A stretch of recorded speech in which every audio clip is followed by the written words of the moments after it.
so me mwakwaba edo Badwam TV Badwam health tips eso na watchi mu nkomo we ye destro ye bedi ye besa kwa bebi abeka ho asem because e wo ho ti e ma no nye wa homete se ne doctor fo mu hunhuna ye enye hunhuna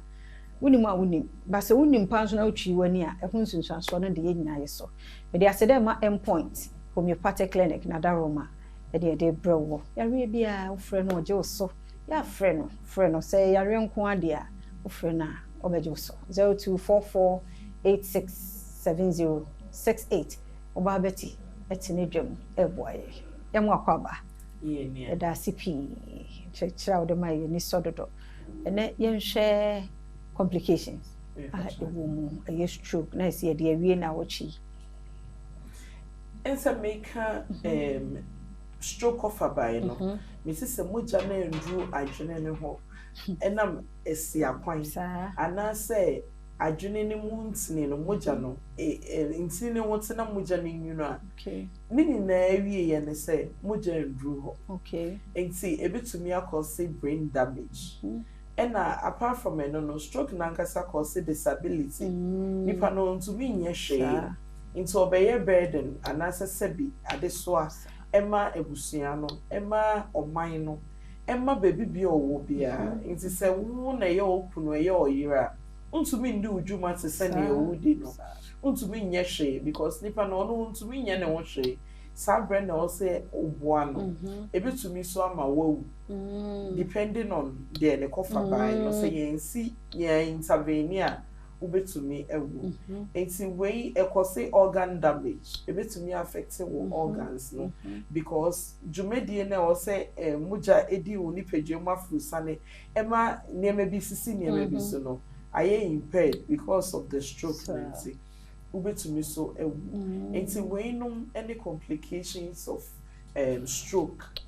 yebetumi abobo so the most commonest one na me say sisu dia say stroke yare no ebetumi aye obia na mpempi no mojabro so eye ne kofa bai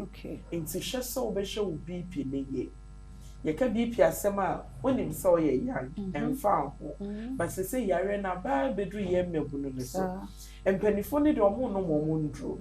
ye ka bibi omuti ba wo young person na me ye pe no wajin yo say mpanifo yare enti so to me control BP no na ye hwe BP kofa bai na no so si ano kwan se se omu nye dru bebre onu mo nsamba sabasa onu no mo ndro basabasa ote won ntine so unye juma ya eye gidigidi ebema mojatoa abeda won ntine mu na afi so obehwe wadidie mu ya enkiye ni na ye betwe ye ho afri stroke yare so wo hoyi ena unye sika sen ena odi ujuma sen ena ye boa o sen na untumi nye hwe wano untumi nkasa anaso kasa kra ye nse onsa untumi movie untumi nye ejuma pia ebeye de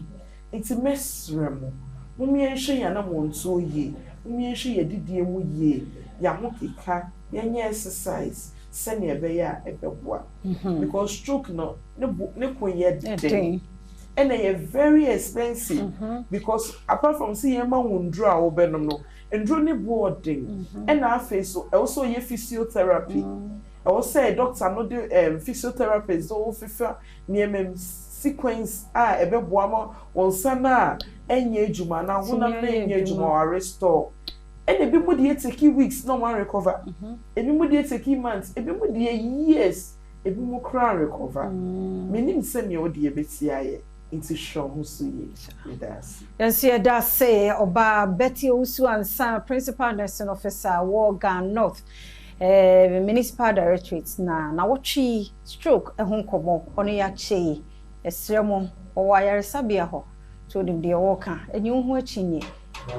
exercise ye tnafa koche na waka ye ni so ye ni di ye a wo ye no a wo exercise a enkwano nyame de acheye ye da se me de ase de ma endpoint nkomo yi ode na wo pa pomodin pa ahwe ho yi a wo frɛ no 0244867068 a obejo so 0244867068 yare bia ha wadwene a frɛ no Midin de afia amankwa tamaklo with the team no asepa ne me editors na me sure no wa wo je pressure ye na wo twe besi mu nse ye wo nkwa wa ho dene a ebedi nkomo foforo